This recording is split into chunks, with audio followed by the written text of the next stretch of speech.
guys, welcome back to another episode of Handlebar ASMR. I'll start by saying, if you've not watched my previous video on Baba Yaga, you may want to go back and watch that video, because this is actually the most famous story about Baba Yaga, or involving Baba Yaga, I should say, and it's Vasilisa the Beautiful. But if you want, you can just go ahead and listen to the story and go back and watch the other video later. It's a nice rainy day here and a perfect time for a nice spooky story. So without further ado, let's listen to Vasilisa the Beautiful. Long, long ago, in a certain tsardom, there lived an old man and an old woman and their daughter, Vasilisa. They had only a small hut for a home, but their life was peaceful and happy. However, even the brightest of skies may become overcast, and misfortune stepped over their threshold at last. The old woman fell gravely ill, and feeling that her end was near, she called Vasilisa to her bedside, and gave her a little doll, and said, "Do as I tell you, my child. Take good care of this little doll, and never show it to anyone. If ever anything bad happens to you, give the doll something to eat, and ask its advice. It will help you out in your troubles." And giving Vasilisa a last parting kiss, the old woman died. The old man sorrowed and grieved for a time, and then he married again. He had thought to give Vasilisa a second mother, but he gave her a cruel stepmother instead. The stepmother had two daughters of her own, two of the most spiteful, mean, and hard-to-please young women that had ever lived. Their stepmother loved them dearly and was always kissing and coddling them, but she nagged at Vasilisa and never let her have a moment's peace. Vasilisa felt very unhappy, for her stepmother and stepsisters kept chiding and scolding her and making her work beyond her strength. They hoped that she would grow old and haggard and with too much work, and that her face would turn dark and ugly in the wind and sun. All day long they were at her, one or the other of them shouting, "Come, Vasilisa! Where are you, Vasilisa? Fetch the wood, don't be slow, start a fire, mix the dough, wash the plates, milk the cow, scrub the floor, hurry now, work away and don't take all day." Vasilisa did as she was told. She waited on everyone and always got her chores done on time, and with every day that passed she grew more and more beautiful. Such was her beauty that she could not be pictured and could not be told, but was a true wonder and a joy to behold, and it was her little doll that helped Vasilisa in everything. Early in the morning, Vasilisa would milk the cow, and then locking herself in the pantry, she would give some milk to the doll and say, "Come, little doll, drink your milk, my dear, and I'll pour out all my troubles into your ear." And the doll would drink the milk and comfort Vasilisa and do all her work for her. Vasilisa would sit in the shade, twining flowers in her braid, and before she knew it, the vegetable beds were weeded, the water brought in, the fire lighted, and the cabbage watered. The doll showed her an herb to be used against sunburn, and Vasilisa used it and became more beautiful than ever. One day, late in the fall, the old man set out from home and was not expected back for some time. The stepmother and the three sisters were left alone. They sat in the hut, and it was dark outside and raining, and the wind was howling. The hut stood at the edge of a dense forest, and in the forest there lived Baba Yaga, a cunning witch and sly, who gobbled people up in the wink of an eye. And now to each of these sisters the stepmother gave some work to do. The first she set to weaving lace, the second to knitting socks, and Vasilisa to spinning yarn. Then put all of the lights out in the house except for a single splinter of birch that burned in the corner, where the three sisters were working. She went to bed. The splinter crackled and snapped for a time and then went out. "What do we do?" cried the stepmother's two daughters. "It is dark in the hut, and we must work. One of us will have to go to Baba Yaga's house and ask for a lot." "I'm not going," said the elder of the two. "I am making my lace, and my needle is bright enough for me to see by." "I'm not going either," said the second. "I'm knitting stockings, and my two needles are bright enough for me to see by both." Then both of them shouting, "Vasilisa is the one. She must go for the lot. Go to Baba Yaga's house this minute, Vasilisa." They pushed Vasilisa out of the hut. The blackness of night was about her, and the dense forest, and the wild wind. Vasilisa was frightened. She burst into tears, and she took out her little doll from her pocket. "Oh, my dear little doll," she said between sobs. "They are sending me to Baba Yaga's house for a lot, and Baba Yaga gobbles people up, bones and all." "Never you mind," the doll replied. "You will be all right. Nothing bad can happen to you while I'm with you." "Thank you for comforting me, little doll," said Vasilisa, and she set off on her way. About her the forest rose like a wall. In the sky above there was no sign of the bright crescent moon, and not a star shone. Vasilisa walked alone, trembling and holding the little doll close. All of a sudden, whom should she see but a man on horseback galloping past. He was clad all in white. His horse was white, and the horse's harness was of silver and gleamed white on the darkness. It was dawning now, and Vasilisa trudged on, stumbling and stubbing her toes against the tree roots and stumps. Drops of dew glistened on her long plait of hair, and her hands were cold and numb. Suddenly another horseman came galloping by. He was dressed in red. His horse was red, and the horse's harness was red too. The sun rose. It kissed Vasilisa and warmed her and dried the dew on her hair. Vasilisa never stopped, but walked on for the whole day, and it was getting on toward evening when she came to a small glade. She looked, and she saw a hut standing there. The fence round the hut was made of human bones, and crowned with human skulls. The gate was no gate, but the bones of men's legs, and bolts were no bolts, but the bones of men's arms, and the lock was no lock, but a set of sharp teeth. Vasilisa was horrified, and stood lock still. Suddenly a horseman came riding up. He was dressed in black. The horse was black, and the horse's harness was black too. The horseman galloped up to the gate, and vanished as if into thin air. Night descended, and lo, the eyes of the skulls crowning the fence began to glow, and it became as light as if it were day. Vasilisa shook with fear. She could not move her feet, and seemed to be frozen to the spot, and refused to carry her to the terrible place. All of a sudden, she felt the earth trembling and rocking beneath her, and there was Baba Yaga, flying up in a mortar, swinging her pistol like a whip, and sweeping the tracks away with a broom.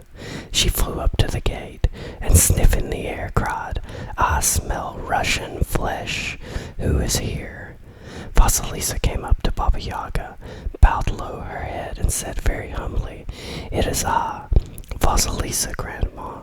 My sister sent me to ask you for a lot." "Oh, it's you, it is," Baba Yaga replied. "Your stepmother is a kinswoman of mine. Very well then, stay with me for a while and work, and then we'll see what to be seen." And she shouted at the top of her voice, "Come, unlock my bolts so strong, open up my gate so wide." The gate swung open, and Baba Yaga rode in her mortar, and Vasilisa walked behind her.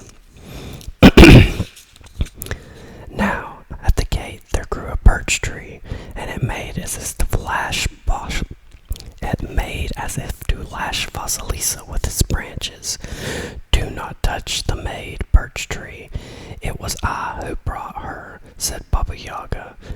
They came to the house, and the door there laid a dog, and it made as if to bite Vasilisa. "Do not touch the maid. It was I who brought her," said Baba Yaga.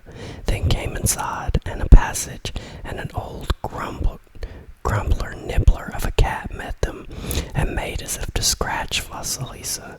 "Do not touch the maid, the old grumbler rumble of a cat.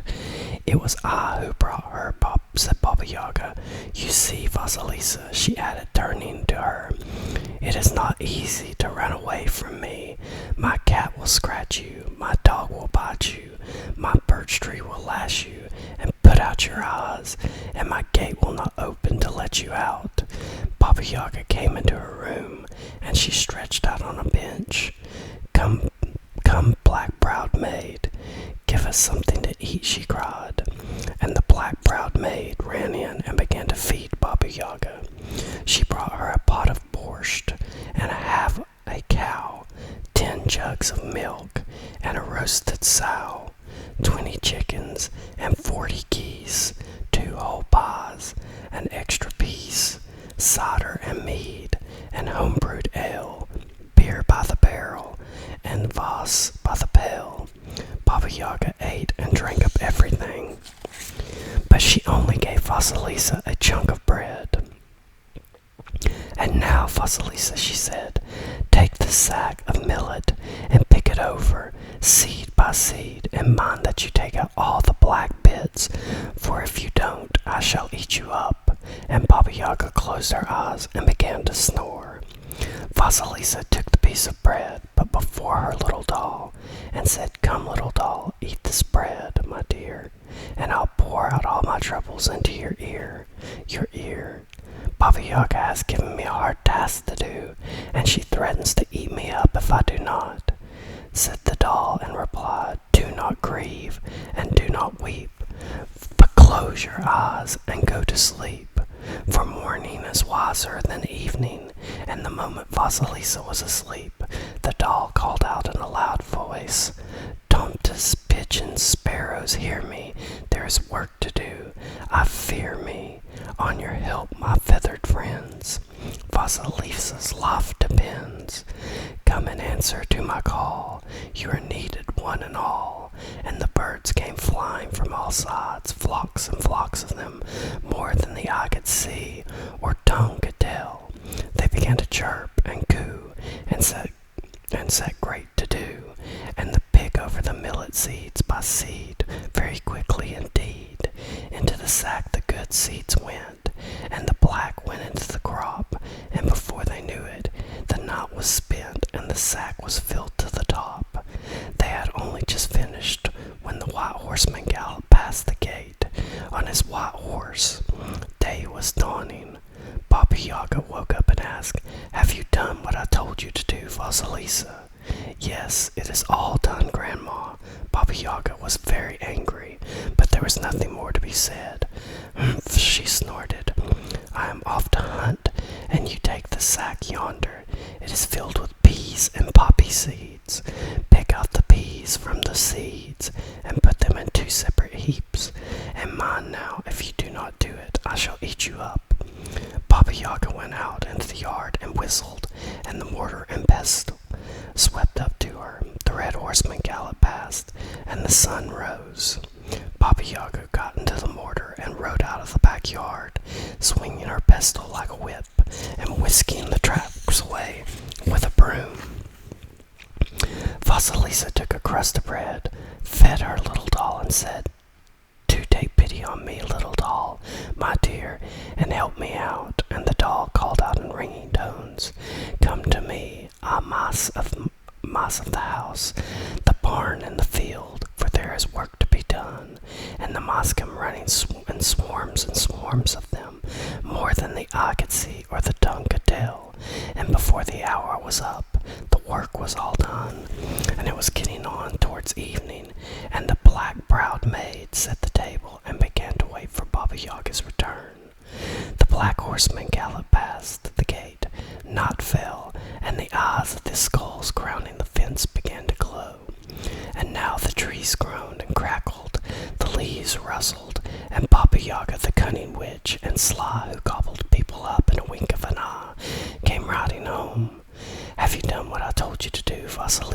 asked. Yes, it is all done, Grandma. Baba Yaga was very angry, but what could she say? Well then, go to bed. I am going to turn in myself in a minute. Vasilisa went behind the stove, and she heard Baba Yaga say, Light the stove, black-browed maid, and make the fire hot.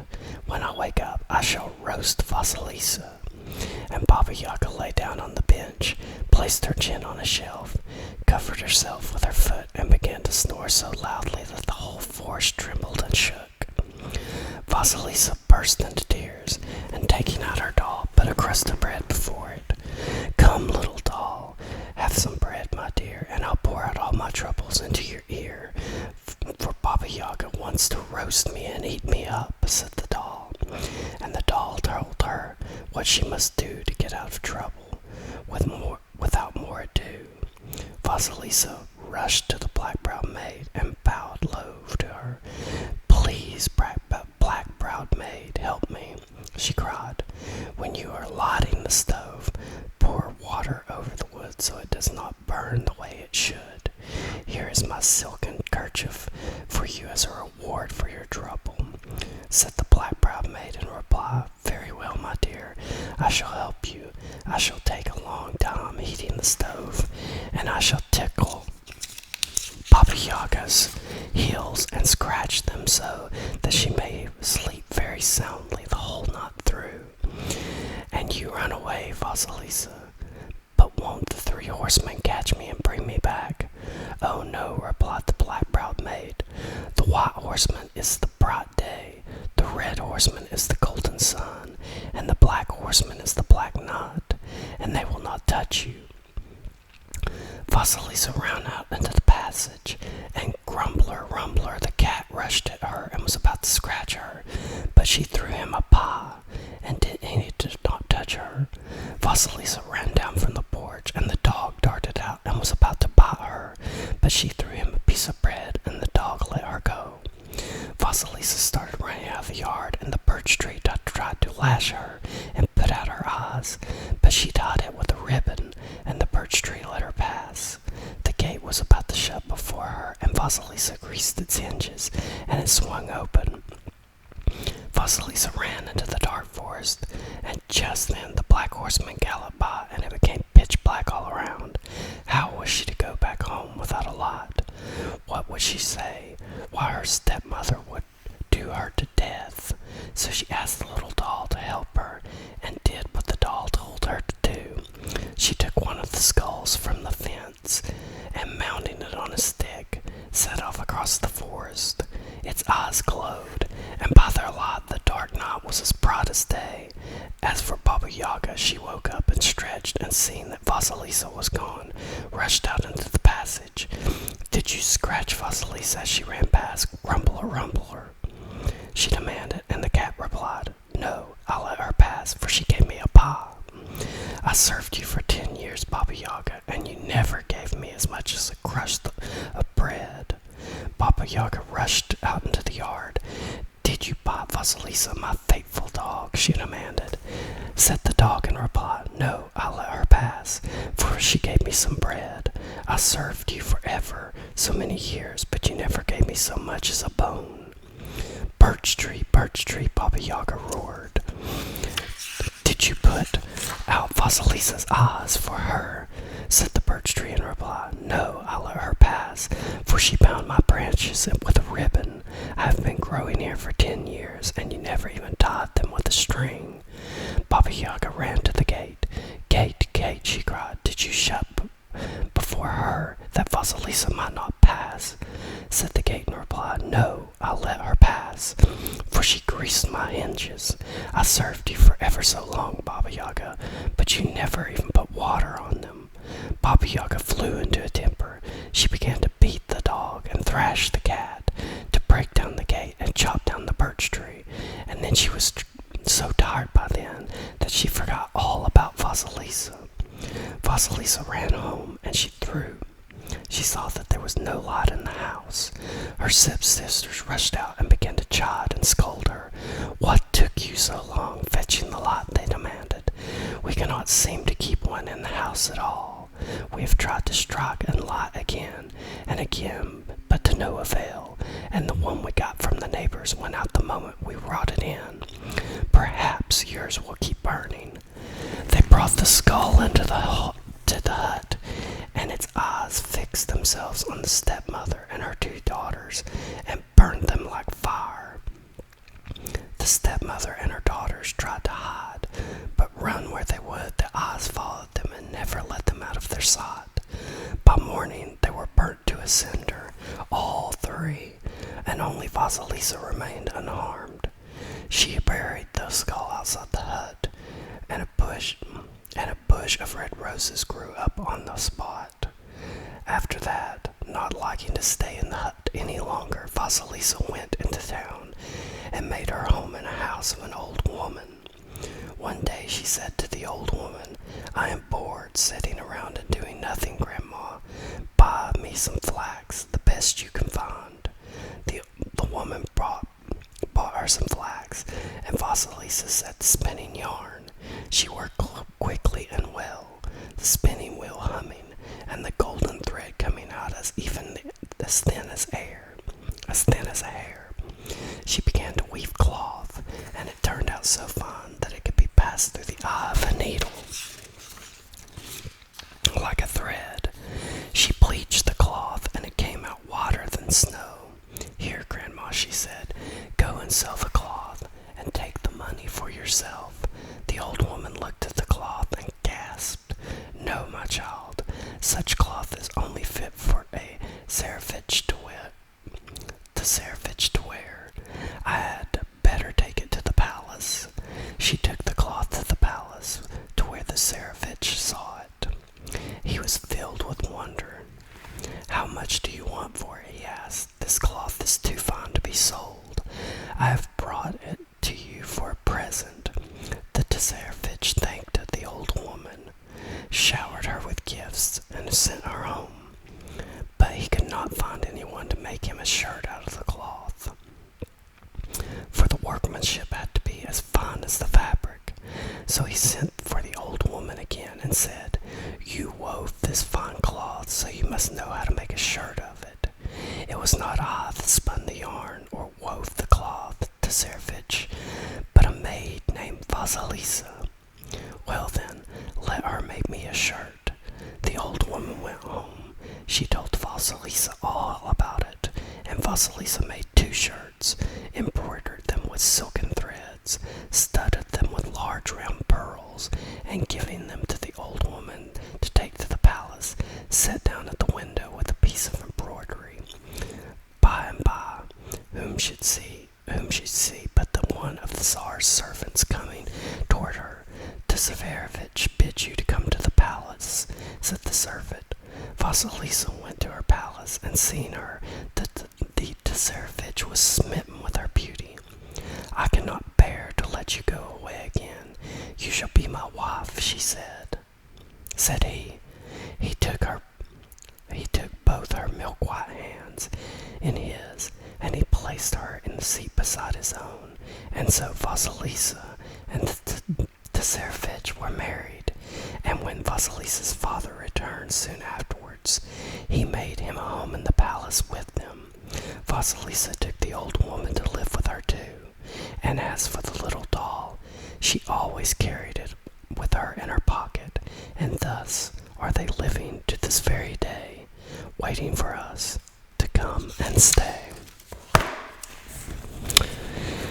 That was the story of Vasilisa the Beautiful, and one of the most famous stories that Baba Yaga, the witch, is involved in. I hope you enjoyed the story. I enjoyed reading it to you on this nice rainy day. Join me for another episode of Handlebar ASMR soon, and I just want to thank you again for listening. Thanks again. Subscribe. Subscribe.